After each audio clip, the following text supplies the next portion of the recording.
Welcome to part 3 of our Camila Cabello racism mini-series. In the first two parts, in the first part I talked about, all the stuff going on with the Tumblr posts and her being 15, what I feel was the real problem there, what we need to do about it, what needs to be done. So check that out. And I also gave a much longer disclaimer than I'm going to give in this video or in the part 2.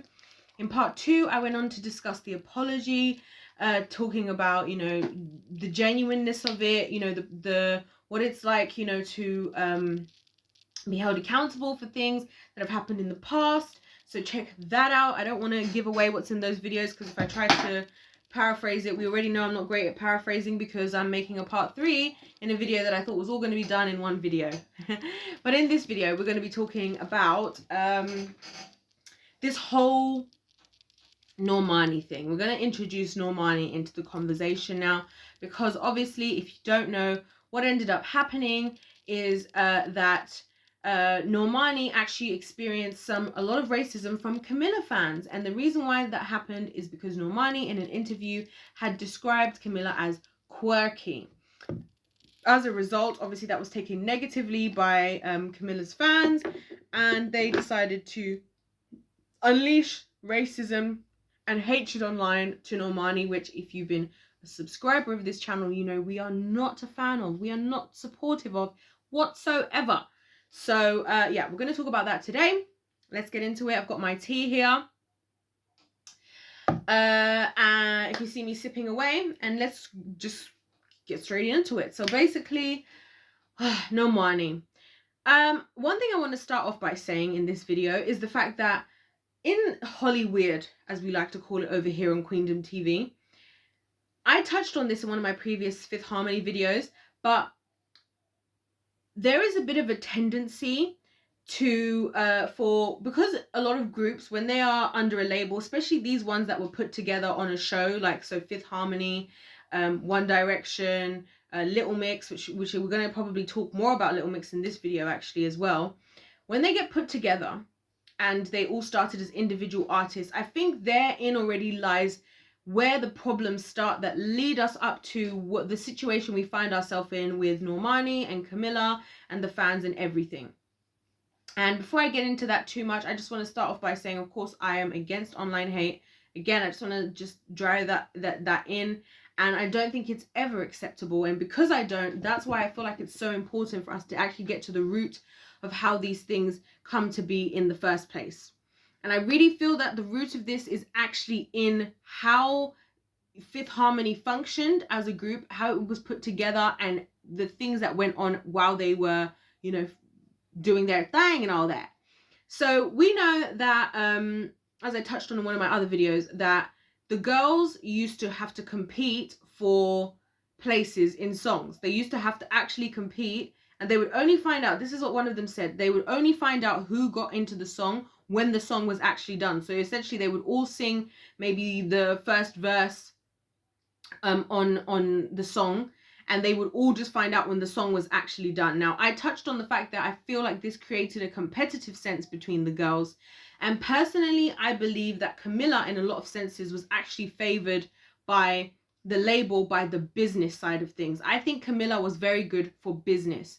I totally can believe that Normani struggled being, the black girl for a number of reasons. One of those reasons, I believe, being the fact that, when you have these girl groups, when you've got different girls, people tend to pick a person that they support, and it tends to be the one that they relate to the most.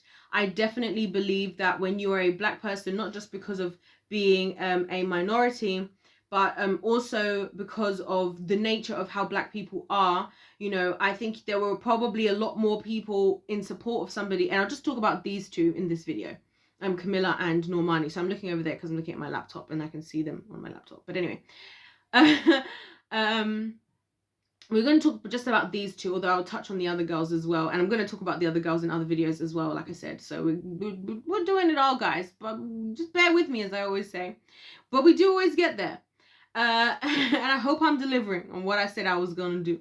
But anyway, so what was I saying? Yeah, I think there's probably, in terms of what I've seen generally the white audience is a lot more supportive and serious about the people that they are a fan of. They're a lot more likely, in my opinion, to pay for tickets to a concert. They're a lot more likely to buy a CD. They're a lot more likely to buy merch, etc., etc. It's actually one of the issues that I kind of have with black people. I'm like, let's put our money where our mouth is when we want to support our people. You know what I'm saying? You know what I'm saying? Because a lot of the time, if we're being honest, if we're being really honest, you know, for the black folk that watch my videos, a lot of the time, a lot of these black artists, the people who are really supporting and coming, showing up to concerts, it's not always the black people. A lot of it is the white people. And I'm only talking about, obviously, it's not just white people, but obviously this is a, and I mean, she's not even white anyway. She's Latina. Is she Latina? I never know what to say is what and who is where anymore. But anyway, I digress. I believe that a lot more people would probably be a fan of, this is just my personal opinion, hypothesis based on what I have noticed in Hollywood, in my various research and also experience. I believe that there'll be more fans towards Camila. I also believe that Normani, being, you know, the type of character she is, because she, in my opinion, is very beautiful, very talented. I think she was the one that was picked up the dance choreography the easiest and stuff like that, from what I heard people saying and stuff. I think that also worked against her, because unfortunately there's a tendency in the society that we live in, that when somebody is really good at something and when somebody is like excellent, there tends to be a lot of hate towards them, because people are like that. People are just hateful of somebody that's very good. I actually feel this way also about what happened with Jessie Nelson in Little Mix. I feel like a lot of people who sent hate towards her, they are offended by how talented she actually is. They're offended because she's got her own unique voice. Again, my opinion, I'm just sharing it because I'm unpacking my alternative perspective on what's going on. So I think just even from those facts, without the stuff that went on between the girls, there were so many things that were already working against against them, in terms of them having this sisterhood and this bond that they should have had, because, you know, it was a business and the business was most concerned about the business. That's why they were just choosing who had the best vocals as far as they felt, putting the girls up against each other, making them all have to have one sound, although they were all very distinctive voices, you know, as usually is the case. Similar feeling I had with Little Mix, similar feeling I had with One Direction. I was very upset they put One Direction together. I liked Zayn by himself. I was like, Zayn should be by himself, you know. In the same way, I'm happy that Jessie Nelson is now by herself. Nothing against the other members, but they came in by themselves. And so putting them together, there are going to be compromises and things that have to be made. And so the reason why I believe the industry favored Camila is because I talked about in one of my previous videos how once Camila decided she wanted to go solo, this is when things actually started to go downhill with Fifth Harmony, because she made her song, I think it was when Havana came out, which made her label actually turn their attention, or their label turn their attention more to Camila than they had to the other girls, which to me suggests that, again, typical, wasn't about supporting the girls, wasn't about trying to help them to be a good, happy group of women working together. It was more about how we're going to make money, how we're going to further our business. And so the other girls probably lived their worst nightmare, because you can see, like, in the videos, and there's a video on YouTube, it's really funny if you watch. It was not funny actually, but you should, if you watch it, it's called like All the Times Fifth Harmony shaded Camila or something, right? And there's all these types of videos, you know, and this is what I love about the internet, that people put these like things together, you know. So I watched some of these things, and I think there was definitely a sense of annoyance from the other girls with Camila. And I think this is where the Normani and the Camila problem really is. It's the fact that they both, in my opinion, have reasons why each of them is isolated for one reason or the other. I think Normani, yes, they are people of color. I think we ignore the fact that these are not all like white American girls, you know. They are vast different races and ethnicities and stuff, although a lot of them are just lighter skinned. So Normani, of course, is the darker skinned, and she is not just like a black person, but obviously she's like an actual like dark skinned black person. Not like dark, but you know, like just dark, like me, like dark skinned, right? Anyway, not that it matters if she's dark, but you know, and people are funny about words. So sometimes I'm like, can I say that? What should I say? But anyway, before I forget my point I was making. So we've got Normani, who I feel like was isolated in her being black, in her being brilliant, in her having to compromise a lot to fit into a demographic and also a what do you call it, a branding that doesn't really suit what she looks like. If we're being totally honest, it wouldn't work. The type of music they made and everything doesn't really work with her by herself. It works with them as a group. So she's isolated in that way. And then we're also, and then just the industry itself and how it is when it comes to, you know, Black people, because I do believe there is a greater appreciation for other certain races that are not Black. I'm not going to be specific at this moment, in the entertainment industry, and I believe there are reasons for that as well. But then I also feel like in terms of the actual internal group and the company, I feel that Camilla was a bit more isolated in terms of the group, because she was the one who was very keen on going off and doing her own thing. We found out that, I found out that, and I talked about this in my one of my previous videos about Fifth Harmony, how, you know, even Dina, one of the girls, the other girls, was saying how she was actually kind of scared to go solo because she didn't know what that was going to be like, whereas Camilla had always wanted to be able to write their own music. And again, I talked about this with Little Mix and how, you know, some people, they don't mind going along with what the label is telling them to do and all of that. But some people, they came into this because they really wanted to make their own music. And I really feel that those are the types of things that started to shake up issues with Fifth Harmony, where, you know, they're battling between each other of who's going to be on the song, who's getting this, who's doing that. On top of, you know, them trying to fight for the career that they want. Some of them probably okay with the arrangement, some of them probably not okay with the arrangement. And then, you know, Camilla, in my opinion, being somewhat favored, probably a lot more, from what I can tell, she tended to kind of, I don't know how to put this, be very like forward with her desires, let's say, which again, battling that against Normani is probably something that was difficult for Normani to deal with, because her being, you know, the Black woman, again, we all know the one thing that you don't want to be called as a Black woman is the angry Black woman or the angry Black man or whatever. And sometimes there is a tendency when you're a Black person, if you speak up about something, that as soon as you speak up about it, you're already considered the angry Black person. This has happened to me. I have shared stories about this. This happened to me even when I was like 16, and it used to irritate me.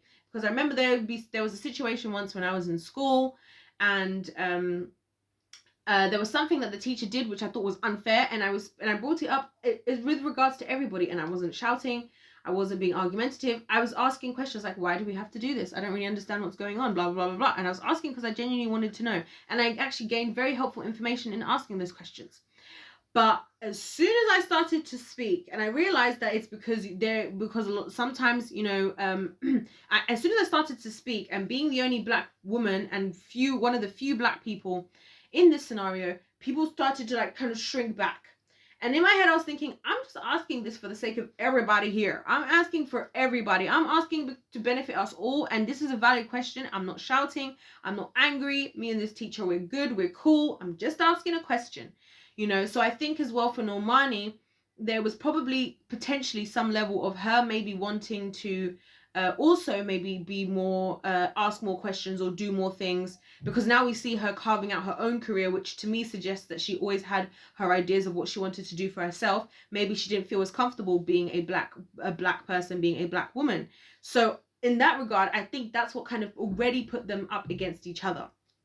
I think when Normani called Camilla quirky, we must address the fact that quirky a lot of times has not been used as a positive term.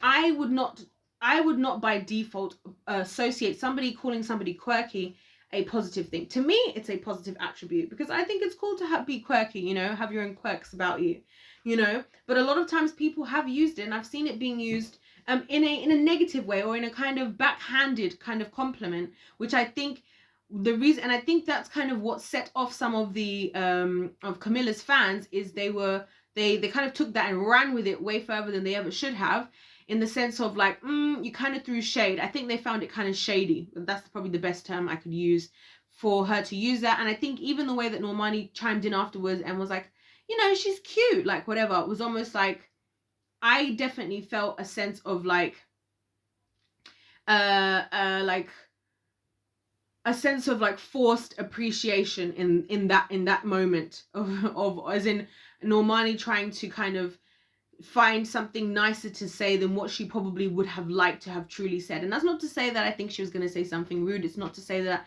I think that there wasn't any type of real sisterhood. Again, I feel like a lot of these issues come from really the industry, them being put up against each other, the fact that they've been put in a group and that was not their intention. I think we are very quick to assume that because they worked together and because no one jumped out like at the first sign of anything, that these scenarios, everybody was completely happy with the arrangement. But the truth is, they came in as solo artists. So the chances are is they had some idea of what their solo career was going to look like, and working with other people is going to cost you. There's going to be some compromise. It's like when people get married. You're going to get married, you're going to have to compromise. It's not going to be all the way that you want. If you want to live the way that you want and only do what you want, how you want, whenever you want, whatever you want, you should maybe not get married. You know? So working in a group setting, particularly with music, when it comes to somebody's muse, right? And think about it like this. It's almost like if you have an artist that paints, right?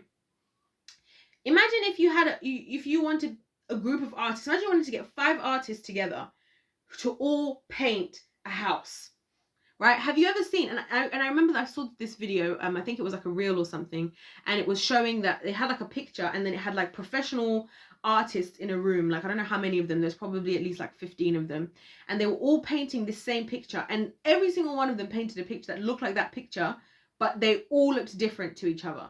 It was all the same picture, but they all had their different techniques and their different ways of doing it and this and that.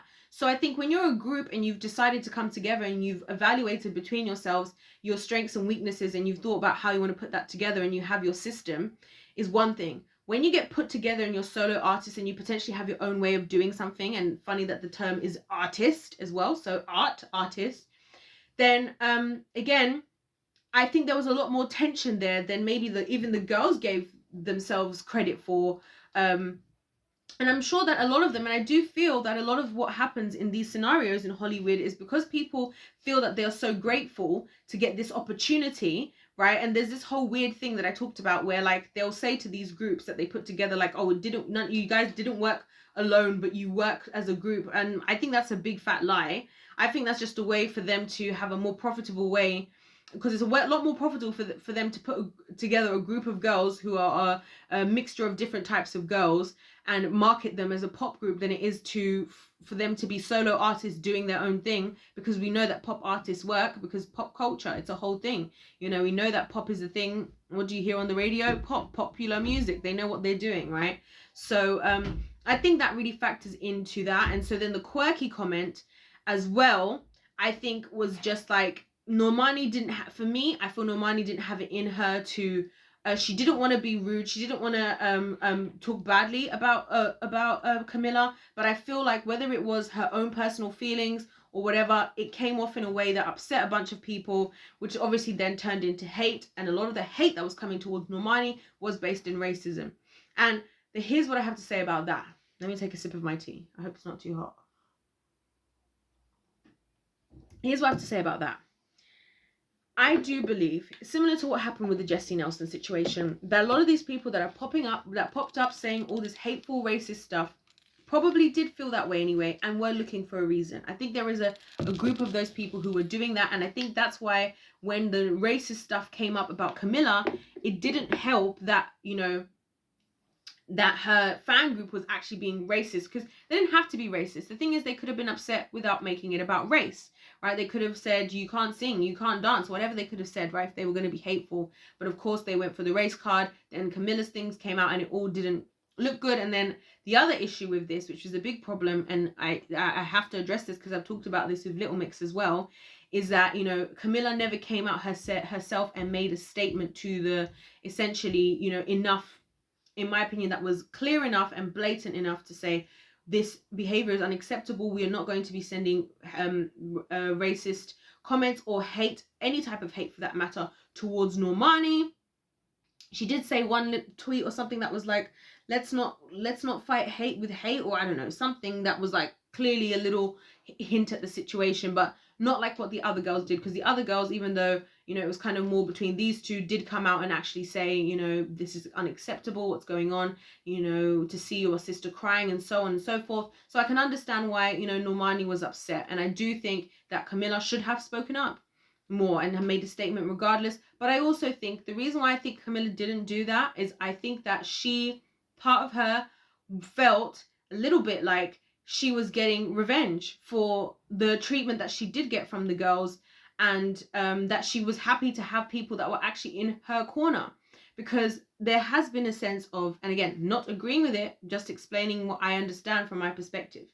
Just explaining. I have to say this because in society today, I find that when somebody says something, it's like you automatically assume and that is that person's perspective or that they agree with it. Sometimes somebody can just be saying something based on what the observation is. This is outside of their actual personal opinion or what they think is right or wrong. I'm just saying what I think is going on from my observations. So I think that for Camilla, she kind of felt like this was a little bit of revenge. She kind of felt like, why should I step up when you guys have been horrible to me over the years? I definitely get the feeling that the girls made her feel uncomfortable, kind of similar in the same way as Jessie Nelson again, which is why this is also funny. And again, isn't it interesting that we're seeing the same patterns happening with the groups? It's the groups. And it's because they were never put together, in my opinion, for them to thrive and be happy. They were put together for business. But anyway, so I think that's part of why Camilla never really said anything, because she was kind of happy about it. You know, that's what I think. Which is also wrong. That is wrong. And she should have said something. She should have spoke up about that. And now, obviously, we've gone off. Time has gone on. And now we've been polarized completely. Similar to with the situation with Jessie Nelson and Leanne. And we now have, you know, two different sides of the story. Some people will never forgive Camilla, particularly a lot of the Black community. Some people may always have hatred towards Normani. You know, again, the fans of Camilla. But again, you know, I can understand from both of their perspectives. I do feel for Normani because I think with Normani in this case as well, she has drawn a lot of short straws in this scenario, because ultimately Camilla has had a lot of success regardless of all of this stuff. A lot of people have been quick to forgive her. Although I have to say, and I have to say this as well, you know, that unforgiveness is not the answer. It is never the answer, because even when it comes down to stuff like Normani and I've heard people say, like I even just said, you know, that Camilla's had more support and whatever. A lot of that is because people are actually getting up and supporting her, you know, and I think this is an issue that I have with the Black community. And I've experienced it myself, you know, where you know, sometimes we will be upset about things that are happening and about somebody else getting more support, but it's like, well, you support them. What are you doing? Are you going to buy tickets to see Normani? Are you purchasing her merchandise? You know, it's like the same thing I said about M&EK with the Little Mix situation, because I was saying in there, you know, that he came out and was like, I wanna shout out some Black artists, blah blah blah. And I was like, well, it's all well and good you now saying because of Jessie Nelson's Boys video that you want to talk about some Black women, but if you're so concerned about Black women, you as a producer who is working with a mostly white group, you should have been, instead of doing that, you should have been searching out talent. Why aren't you online saying, I want to hold a competition as M&EK for, I'm going to produce for free 5 singles for 5 Black people as part of my movement for the Black people. This is why I have an issue sometimes when we try to overly make things about race in the Black community, because it's like, it's all well and good for us to complain. And I think this is not just in the Black community, this is across society in general, that it's very easy for us to complain about something when we and do nothing. I'm like, okay, what are we gonna do? A lot of the times when it comes to stuff like this, when it comes to white person versus Black person in these scenarios, sometimes it's not necessarily the race thing that's playing as big that's having its effect in the sense of a racist thing taking place. Sometimes it's literally the difference in the races. It's the fact that I see white people will pay money, will pay a lot more money than Black people are willing to part with. A lot of Black people are not even wanting to pay the extra couple of pounds or extra couple of dollars to support their Black-owned business or somebody they know. They'd rather go and get the cheaper version of in like a supermarket or something, rather than supporting that person's business. You know, that's why I think a lot of Black people are struggling today. I think if a lot of Black people, it's like that Black Pound Day that was introduced to people, like, we're going to start buying Black. And those are the people that are making a difference. When I see somebody and you see somebody who will be like, I'm going out today, and in my, like, they'll do like a, you know, these YouTube videos where people do like a get ready with me, and they'll be like, my makeup is black owned, my earrings are black owned, my dress is black owned, my shoes are black owned. That's somebody that, rather than was just complaining, took the time to, first of all, go and research all those places, find them. Secondly, pay the money. Thirdly, post it online and tag all these people with their platform. And lastly, go out in the world showing them those things off and making them look good. That is having so much more of an effect, a positive effect, than just complaining online about a situation. And I think even for Normani, a lot of the reason why I think if she was getting the same level of support, I don't think the race card would be playing as big of a factor. Now, I do have an issue, like I said, with the whole with Camilla's fans not stepping up, with Camilla not saying more to her fans, because as we discussed in the Jessie Nelson videos, you know, I do think that influencers and well-known people have somewhat of a responsibility of the fact that it's not that you are solely responsible for the behavior of your fans. However, I think I would suggest, and I would hope that one would want to take on at least some level of accountability and responsibility for their behavior, at least even if it's just by saying things, you know, and doing things to help. You know, I don't understand why, you know, as much as sometimes when they're able to, you know, reach out to fans, why not hop in the comment sections, and when you're seeing hate, be like, hey, love that you're really trying to support me, but I'm not a supporter of hate, blah blah blah blah blah, you know, popping into the comment sections and doing stuff like that. So I am disappointed that Camilla didn't do that. I do think a part of it was also her spite, and again, this all upsets me because it didn't have to be this way. I feel like a lot of this is really just because of the industry itself making it hard for groups to thrive in the long term, making it hard for them to then separate amicably on good terms, because there's probably a lot of bad blood that already exists for one reason or another. There's so many different factors to take into account, you know, and so by the time we get to these issues, I think there's a lot of built up things that we just don't know about, kind of similar to the Leanne and Jessie situation. I think that's why it's so that's why these things are so polarizing, because I think the girls in both of those scenarios, and I'm using these two in this example, there is probably so many dynamics, little things behind closed doors we don't know, because we know that in both scenarios they all experienced extreme things that they had to deal with. You know, we had people being off sick, going off stage sick in, I think what was it, in what's that called again, sorry, my eyelash is distracting me, in Fifth Harmony, and one of the girls was talking about how she was not able to go and see, I think, her grandma when she was dying or something like that. You know, we know that Jessie Nelson was injected once with a whole bunch of painkillers and stuff just so she could go on stage. So I think when they're going through these types of things, it's a little bit like it makes it hard for them to be cool with each other, because everybody reacts differently to trauma. A lot of these things are traumatizing, and I think everybody reacts differently to trauma. You can go through the same trauma as somebody else and you can come and respond a different way. And unfortunately, I think that's what happens in a lot of these groups. You have one person maybe who's like okay and just chilling and like, you know what, I don't like it, but hey, at least I get to perform, and at least I get to whatever, and I like the lifestyle that I have, and I'm going to put up with it. You might have another person who it's affecting really, really badly, because maybe they're the one that's getting the most hate in the group, or maybe they feel they're isolated for one reason or another. You know, you might have another one who is really dedicated to just wanting to make their own music. You might have another one who's like, I'm not going to just sit around with this, and I want to break out of this, I want to leave, and I want to do this. You know, there are so many, and we see all of those different personality types and reaction types, and I do think it's because of the shared trauma. And I think that's what's actually sad about all of this, is that at the end of the day, I really feel that you know, there was a reality where we could have all been having being understanding, and you know, instead of talking about these things in such a horrible, in such a volatile way, we could instead be talking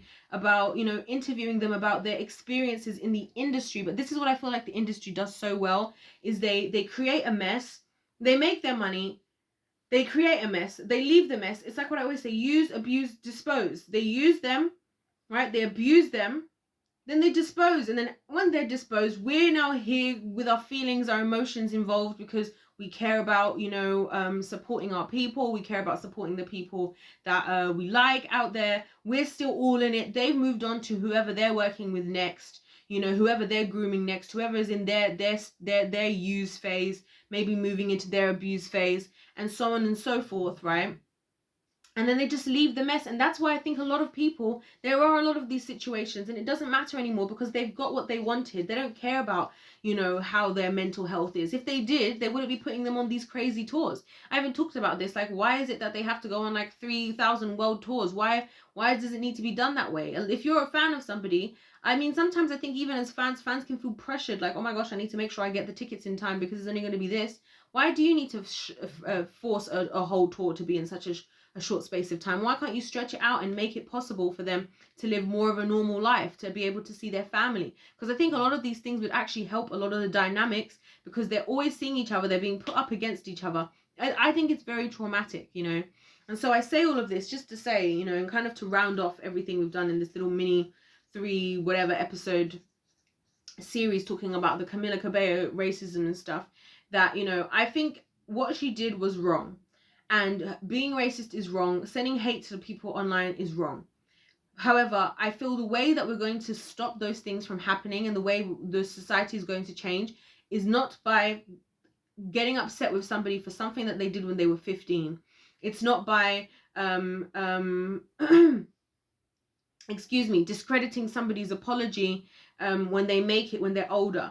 It's going to be by us actually looking at the root cause of things, us deciding to make changes in our own lives, you know, with our own families, with the people that are around us, and also, you know, having empathy and understanding in general. We live in a society that talks so much about empathy, but I feel like we're so unempathetic at the same time. We're so unempathetic, you know. We're very quick to side with the side that agrees with us, you know, and that's why I make the effort. I made the effort to wait so long to talk about this when I actually felt like there was something to say, you know, that wasn't just what everybody else has said, because it's easy for me to talk about this from the Black perspective. Do you not think it would have been easier for me to sit here for this whole, essentially an hour and a half of all these 3 parts that I've made, right? And just talk about how this is wrong for Black people. Number one, I'll get more views. Number one, I'll get more support. Number one, you know, number one, I'll get more views. Number 2, I'll get more support. Number 3, it benefits me a lot more easily because I'm a Black person, and so I'm battling for what benefits me. But the reality is it's usually not that simple. And I think with a lot of the society today and a lot of these activisms and these whatever's that we're doing, a lot of it is not really as noble as we think. A lot of it is us just fighting for the things that suit us, because realistically we just care about ourselves. So really it comes from a place of selfishness. Because I honestly feel like if you really care about so much about the world and you care so much about justice, how about fight for a justice for something that doesn't affect you at all? How about, you know, how about do that? But do you know why you're not doing that? Because you don't really care. And I don't think that's a bad thing. I think people are going to care about what suits, what affects them. What we can do is we can be more knowledgeable about the world that we live in. We can be realistic about our expectations. We can, rather than blame others and always be kind of asking for somebody else to do something, think about what we can do and set the example from our own behavior. Because if all of us who are going through this stuff actually learn the lessons and set the tone, when our children come along, they won't be facing this stuff. They won't be accidentally or knowingly or unknowingly or on purpose or not on purpose, or being racist or not being racist, writing messages online, posting memes that are racist, that are going to catch up with them 7 years later.